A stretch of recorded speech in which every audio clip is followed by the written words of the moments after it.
Salut tout le monde, j'espère vraiment que vous allez bien. Moi ça va super, on se retrouve pour une nouvelle vidéo. C'est une vidéo bonus assez spéciale aujourd'hui parce que je vais vous parler de quelque chose qui est, je pense, assez important. C'est pour te tenir informé de quelque chose qui est assez grave, on va dire, et assez important pour que tout le monde puisse en parler, que ce soit entre vous ou directement sur les réseaux sociaux.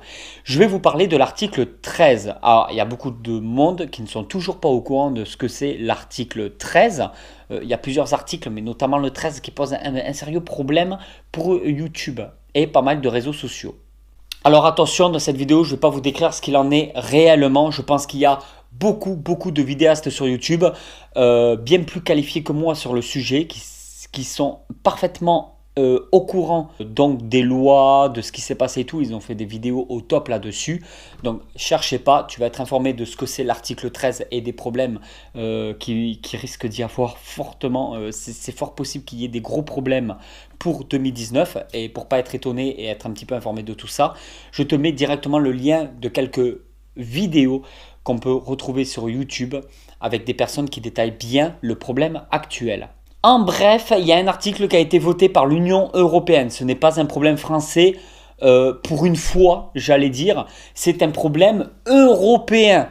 On ne va pas rentrer dans la politique, ne vous inquiétez pas. C'est pour vous dire que c'est un problème qu'il y aura sur la globalité de l'Europe. Alors là où je voulais en venir, c'est que c'est fort possible que YouTube disparaisse de l'Europe, ou du moins ça ne sera plus du tout comme maintenant. Ça risque de poser de sérieux problèmes quand on veut uploader des vidéos, quand on veut publier des vidéos. L'article en cours va poser problème à ce niveau-là. Dans cette vidéo, j'ai pas envie de faire comme tout le monde, de vous parler de ce problème-là. Comme je vous l'ai dit, il y a d'autres vidéos sur Internet qui sont tellement bien détaillées qu'il n'y a pas besoin d'en rajouter plus. Voilà, le mieux c'est juste de partager ces vidéos-là et partager la mienne. Vraiment, ce que j'ai envie de t'expliquer dans cette vidéo, c'est comment ça va se passer si du jour au lendemain, il n'y a plus YouTube par rapport à Tonton Snake. Alors, la chaîne Snake Reptile, qu'est-ce que ça représente actuellement? La chaîne Snake Reptile représente 4 ans de travail, des milliers d'heures de travail, de montage, de tournage de vidéos, de recherche sur Internet. Ça représente, grâce à vous, là, actuellement, on a dépassé les 300 000 abonnés. C'est juste énorme. Il y a plus de 600 vidéos sur la chaîne YouTube et en termes de vues globales, nous avons dépassé les 40 millions de vues, ce qui n'est pas rien pour une chaîne terrariophilie, et surtout en France. Ça fait maintenant plus d'1 an qu'avec Tati Célie, on réfléchit beaucoup sur le problème qu'un jour YouTube pourrait disparaître. YouTube, je ne sais pas comment ça se passe pour certains, mais moi je n'ai jamais rien signé avec YouTube. Il n'y a pas de contrat avec YouTube. Voilà, j'ai rien signé du tout. Célie n'a rien signé du tout. Mes potes, à mon avis, ils n'ont rien signé du tout, tous ceux qui sont sur YouTube. Et peut-être après des gros vidéastes, des choses comme ça. Mais moi, je n'ai pas vraiment de contrat rattaché avec YouTube. Je n'ai pas non plus de contrat rattaché à un network. Ça veut dire que depuis le début, je me suis toujours débrouillé seul, sans avoir eu besoin de demander les services d'un network. On m'a fait des propositions, on m'en fait presque tous les 15 jours des propositions pour que j'intègre un network. Là, actuellement, non, j'ai toujours travaillé seul, ça m'a toujours convenu comme ça, parce que YouTube, je ne considère pas comme un travail. Beaucoup de gens considèrent YouTube comme un boulot, parce qu'ils vivent de ça, ils travaillent par rapport à YouTube. Leur chaîne YouTube est apparentée à une société. Enfin, je veux dire, voilà, il y a certaines chaînes YouTube, c'est des sociétés. Moi, ce n'est pas ça. Moi, j'utilise YouTube comme une plateforme de partage pour partager avec vous ma passion vers les animaux, surtout les reptiles, mais les animaux et la nature en général.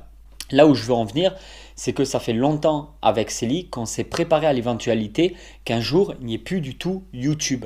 Et c'est pour ça que tous les matins, je me lève comme un con pour aller travailler pour un patron. Et que je n'ai pas arrêté de travailler pour un patron. Chose que j'aurais pu faire, pour développer encore plus YouTube, mais je n'avais surtout pas envie de rentrer là-dedans. J'ai toujours voulu avoir ma petite vie à moi, c'est-à-dire ma petite famille, mes enfants, ma femme, mon travail, essayer de mettre un peu d'argent de côté, me faire plaisir quand c'est possible, essayer de vivre convenablement par rapport à mes critères à moi. Après, on a tous un mode de vie différent. par rapport à ce qu'on recherche vraiment de la vie, quoi. Je veux dire, pour moi, on n'a qu'une vie. Il faut savoir se faire plaisir, il faut savoir essayer de le faire le mieux possible tout en respectant les gens autour de nous. C'est ce que j'essaie en fait de faire. YouTube m'apporte énormément dans le sens que j'ai pu me remettre en question à plusieurs reprises, à plusieurs moments de ma vie. J'ai une autre optique de la vie qui est complètement différente de ce que je pensais il y a ne serait-ce 4 ans en arrière. J'ai pu me faire beaucoup plaisir, ça je dis pas le contraire, je vais pas vous le cacher. Voilà, certains ont pu le remarquer sur les réseaux sociaux et tout. Bon, j'ai fait pas mal de déplacements, j'ai pu rencontrer des gens formidables, j'ai pu me faire plaisir en achetant certaines choses qu'en temps normal, j'aurais peut-être pas pu me payer ou j'aurais mis plus de temps à pouvoir me l'acheter. Mais je me suis toujours mis dans l'idée dans la tête que je ne vais pas augmenter mon train de vie et que si demain YouTube devait disparaître, eh ben, je pourrais toujours vivre convenablement comme je vivais auparavant. Parce que YouTube, comme je vous l'ai dit, pour moi, c'est une plateforme pour partager une passion avec vous. Justement, c'est ça qui m'intéresse. C'est pas le côté business, fric, placement de produits. D'ailleurs, des placements de produits, même quoique certains en disent, je n'ai jamais été payé. J'ai fait plus de 600 vidéos sur YouTube. Il n'y en a pas une où on m'a payé pour que je parle d'un produit. Donc ça a toujours été soit avec plaisir que je présente un produit, ou soit ça a été parce que j'ai reçu le produit gratuit. Du coup, j'en fais une vidéo test où je dis vraiment ce que je pense du produit.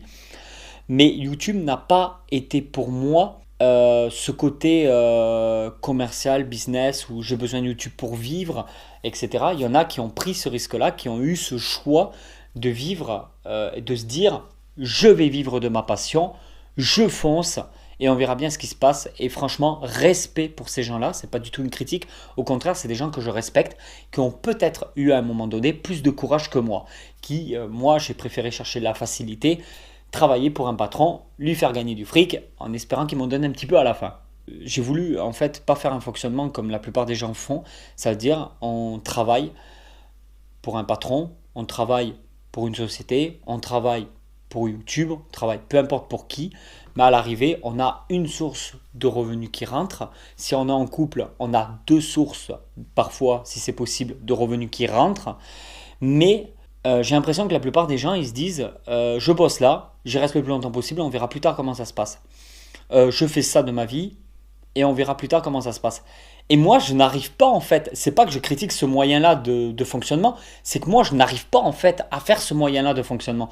Moi, dans ma tête, il faut que je ne peux pas en fait réussir à me dire je vais travailler dans cette société-là, je vais y rester le plus longtemps possible et on verra plus tard. Non, moi, je ne peux pas concevoir ça parce que si je m'appuie sur une seule source de revenus, le jour où cette source de revenus disparaît, je fais quoi?